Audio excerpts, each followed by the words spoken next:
This is Ritter for On the Ritter and Tape blog, coming to another edition of Movie Reviews and Observations, number 103. The first movie I watched was Don't Tell a Soul, starring kid actors Jacob Dylan Grazer and Finn Whitehead and Rainn Wilson. So it was actually surprisingly good. I thought it was going to be very stupid. Some weird horror film and their shady thing.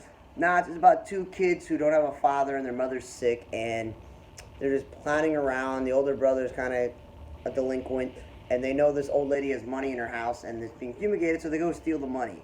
And they see a security guard running after them, and I'm wondering, why is there a security guard in this small little town, off the beaten path? Like, why does he care? And he chases them and he falls in a hole, and it's about, do they tell the cops this guy fell in the hole, because then he'll tell on them? I said the delinquent brother's got his own gimmick he wants to do with the money. The younger brother thinks they should help the mother who's sick. So the whole movie is like the brothers turning on each other, figuring out what to do with Rainn Wilson in the hole, who Rainn Wilson is as a character. There was some cliche things where I could predict how things happened in the movie, where I'm like, yep, I know exactly, I could see this being the ending or what happens in the movie. Either they help this guy get out or they don't get out, what happens, blah, blah, blah. I'm not going to spoil it, because I do suggest you go and watch it. It's just, in general, it's an average movie, just better than I thought. And it's only 90-something minutes, so it's not like you're wasting like 2 hours of your life. Then I watched this Russian movie called The Widow, and I got the opportunity that I can watch it in English. So it was dubbed. So basically what it is there's an area in St. Petersburg where for 3 decades people have gone missing, and all they find are corpses, and they've been naked. So this group of volunteers, they went into the woods searching for a missing teenager, and then again, all communication goes away, and the spirit that took the other people, called the Widow, took them, and the movie's about them. These like volunteer, people who go out and save people, they're all stuck. So it's based on true accounts of what happened. So they got like news reports and interviews blended in together with the movie to try to make it look more realistic. And again, only 80-something minutes, so if you don't think like I thought it was an okay horror film, it wasn't the greatest horror film, I slept through some of it, and may go back and eventually try to rewatch it, but it was not such a great movie that I'm like, okay. It was very obvious. These people go in to the same area that the people have been reported to go missing, and of course, they go missing. That's just like obvious. You know that's going to happen. So it's a matter about, you want to go through this movie either in English, dubbed, or Russian with subtitles, and actually go through watching this whole thing. Then I watched the movie Cosmoball because my roommate really wanted to watch this movie. And I think it may become one of those cult classic movies where this movie is also Russian, but they give you the option of dubbing it. And it's almost 2 hours, so that's why I was like putting it off to watch it, because it's a long movie. And like I say, that the science fiction with the makeup and the special effects on other aliens and the spaceships and the technology, the good guys, the bad guys, the little robots that help the main characters out, like, they did a good job on the special effects. I feel like this Russian company was like, spent a lot of money, like, some of these big time Hollywood movies where the landscape, the scenery, and all the special effects and all this stuff, really, really good. They put all the effort into that part. The writing was cliche, clunky, somewhat stupid. The relationships between the characters and how they work together, and some of the dialogue was stupid, and a little bit, missing some like good storytelling and character development. But as I said, a lot of the money went to the science fiction and all the other stuff in it. And the movie's basically, there was a war between aliens, and it screwed over Earth. And the alien who feels responsible with this council of people, he's been watching over them. And there's certain humans who have this DNA that can be used to play Cosmoball. Everybody's obsessed with it, but like the world's in a mess, so it's like post-apocalyptic, so like people are living in like bunkers and some other things, and world's not great. Similar to Don't Tell a Soul, the main character's mother's sick, and he's trying and doesn't have the money to help her with her medication and stuff. And we all know the movie's set up, it's kind of, you can figure it out. He's like the chosen one. He's like the missing person for this Cosmoball, because every Cosmoball team has 4. Earth has 3, and it's interesting enough. And the bad guys are interesting enough, and how they play into it, and the technology. And it's basically like a futuristic sports movie, but also apocalyptic war film and all this other stuff. And I thought it was pretty good. You could definitely tell that the main character had to be the guy who saves the day. Like, you're just like, these are things you obviously know ahead of time. But I liked it. It was a very enjoyable movie. As I said, some of the writing was clunky, some of the humor is kind of silly. But yeah, I enjoyed watching Cosmoball. It was pretty good. Then I watched the movie Caged, where they classify this as psychological horror, and it was 80 minutes pretty much without credits. 80 minutes with credits, so it's less.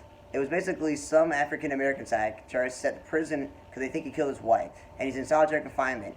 And they're like, it's a victim of systematic racism, and he's isolated and fighting for an appeal. And this one of the security guards happens to be a woman who's like screwing him over and like abusing him and bothering him. She's got scars on her face, missing teeth. It's really stupid. It's not like great, writing and that sort of thing. And she's not helping him, and he's seeing things, and other prisoners are being abused and stuff like that. And like they're trying to make it where like, oh my God, he's going through all this horrific thing because of the way he's being treated in prison and all he's inside solitary confinement. And the movie ends with like factoids about African Americans being in prison, just in general, prisoners being in isolation, prisoners being in doing all this crap they got to do with abusive security guards. I felt like they made this movie just to make a point about, racism and people being put in prison and all this other stuff, because it wasn't that great. It was kind of really boring and horrible. The only good thing about this movie was the prison warden, who was in the movie like a couple of times when he would speak to him, was Tony Amendola. Tony Amendola, for those who don't know, was Master Braytech on the very successful franchise Target SG-1. Like, if it weren't for him being the prison warden, I'd have been like, this is the worst movie, one of the worst movies I've ever seen, because it was not worth the time, even though it was short. Then my roommate had another movie in his pile called Don't Go, Go, Go, so go, don't go. And there's like a check mark. If the guy can go there, there's an X if he can't. There's all these visions he's having of things that happened in the past, or they're happening now, and he's just having visions of the future. And this girlfriend's this gap-toothed girl who was in this movie about these hipster artists that me and my roommate watched, and it was in his pile, and it was a horrible movie. So I guess this woman has a thing of being in bad movies. And the fact that this guy wrote and directed and produced, and he has more writing and directing, producing credits and acting credits, prove that this dude's a bad actor. Hipster-looking outfits in the movie. It felt like it was such a low budget. They're in these small towns and places and like areas where you can film for free and you don't have to worry about it. And there was really no point of this movie. If he's the last guy on the planet, they never explain what happened to his girlfriend and his girlfriend's parents and his friends, or if he's having visions of the future or the past, and if he actually finds anybody. And it was just him going around and stuff, and it was like wasteful, boring, and stupid. And this library in Arlington Heights classifies it as a thriller, or psychological thriller, or like horror in a way. But in general, this movie is, again, slowly pacing for a 90-minute movie. And my roommate goes, why was this movie made? Was it made for just this dude who's a writer, director, and producer get to be in the movie, and some of these actors are horrible at acting, the ones who were in there? This Alex Knapp, he thought The Mimic was a bad movie. He thought that Artist in New York movie was bad. And he thought some of these other movies that we watched together that happened to be, Russian made and stuff, and cliche and horrible writing, and this movie that also had, what's his name, the guy who plays Hellboy, in the movie. And it was like, well, Ron Perlman, this movie we watched, that was bad too. But he's like, yeah, this and The Mimic were probably, he thinks, two of the worst movies I ever watched. Like, we both don't understand why these movies are made. Who were they made for? The people who made them? Is it just their idea, like, oh, cool, I get to get a movie and it gets to play in festivals and movie theaters and it's on DVDs? Like, I don't get it. Then I watched a kid's movie with my roommate, one he wanted to watch, but then he stopped watching with me because he had to do something. I watched it, called The Adventures of Thomas and Felix. It's about a kid whose family moves all the time. Supposedly the father, I'd seen him before in Swamp Thing. He played Phantom Stranger, so I knew him before. And it's a very short film, barely an hour and 10-minute movie. And this kid, they sent him to camp so he can be more social, but he doesn't want to be social. He wants to just play with his imaginary friend Felix the Fox, who's a stuffed animal, but how he sees it is a human being just in like a costume, as you can see here, like a pajama sort of thing. And he just escapes from the camp and is lost with him. And there's some sort of thing to do with totems and wishing people were real, so Felix became either a real fox or a real human being. It was just somebody classified as where the wild things are but with no special effects. Like the special effects, the filming, the budget was very small time. If they would put a little more money into it for the transformation or the storytelling, it probably would have been better. But it was what you get is like a very small budget indie film where it's like bare minimum for everything. Bad acting, the writing's a little bit cliche and horrible, but it's a kids movie, so kids are not going to know about the acting, the writing, or the cinematography in this movie. So it's just like, yeah. And it's funny that the kid in this movie, whose name is Bryce Geischer, I've actually seen him in other movies, and he was in the Nickelodeon show The Astronauts, which was on for one season a couple years ago. This was made years ago, but they finally put it on DVD a few years ago. So it's like, this was before I saw him in the movie. So it was about the kid learning to be more social and not to rely on his imaginary friend and actually try to, be social and stuff. Because sometimes parents don't force their kids to be social and they just let them stay in the house. Like, I know some people I grew up with, like, they never went out and did anything. And yeah, it was an okay movie. It's not the best kids movie, but it was an okay movie.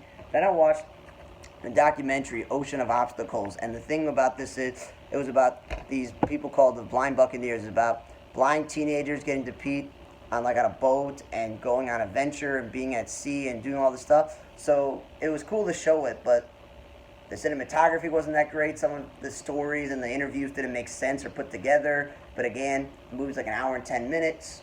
Then they have more interviews and more footage during the credits rolling. So it's an okay documentary. You learn some things here and there, but this obviously wasn't appealed towards me learning about blind kids on boats. But yes, so I'll just say this. Don't Tell Us All, surprisingly good, and Cosmoball was great despite the flaws because the budget was all in the science fiction and all the aliens and stuff, and less about the writing and the acting sometimes. But yeah, both these movies were great. In terms of the best ones I watched this week, I'd say Cosmoball 1, Don't Tell Us All 2, and then I could say the children's movie, The Adventures of Felix and Thomas, despite its small budget and flaw, was good. I get where they were going, making a message with the movie Cage and The Widows based on true stories events, but they're just not great films in the horror franchise. And the Ocean of Obstacles about the Blind Buccaneers is just okay documentary. It wasn't really my thing. And Go to Uncle is probably one of the worst things I've ever watched. It's probably in the top 10 of worst movies I've watched in the last couple of years of the pandemic that I watched with somebody else, so they can agree with me on that. So thanks for listening to another edition of Movie Reviews Observations, number 103. For On the Radar Tablog, I'm Radar. See you guys next time.